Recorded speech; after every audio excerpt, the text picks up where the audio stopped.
तो यहाँ हमने आपसे कहा कि आपका जीवन आपका कर्म है। इसका मतलब है कि आपका जीवन आपका ही बनाया हुआ है। तो पहले से तय होने का सवाल ही कहाँ है? ऐसी कोई चीज इस संस्कृति में नहीं है। It's only because of the tools human beings have become who they are. दर्शकों, सुना आपने? कितनी हैरानी की बात है। हिंदू धर्म के सबसे बड़े चेहरे, जिनके सानिध्य में स्वयं भारत के प्रधानमंत्री तक ज्ञान प्राप्त कर रहे हैं, उनके ऐसे विचार हैं। जग्गी वासुदेव जी कह रहे हैं कि ऐसा कोई भगवान नहीं है जो संसार बनाता है, ऐसा कोई भगवान नहीं है जो ऊपर बैठकर संसार को चला रहा है। इनका कहना है कि सिर्फ एक स्त्री है। उस स्त्री को आप देवी मान लो या उसी स्त्री को एक यंत्र मान लो। जैसे यंत्र से अन्य वस्तु बनाई जाती है, ठीक इसी प्रकार तुम्हारी रचना स्त्री पुरुष के मिलने से हुई है। दर्शकों, ये विचार सुनने के बाद क्या आप सच में इनको हिंदू हितैषी कह सकते हैं?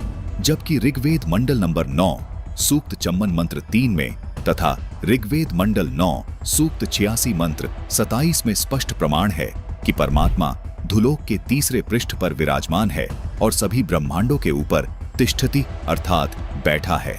वहां बैठकर सब लोगों पर कंट्रोल रखता है तथा सब जीव आत्माओं का धारण पोषण भी करता है तथा सबका लेखा जोखा भी करता है।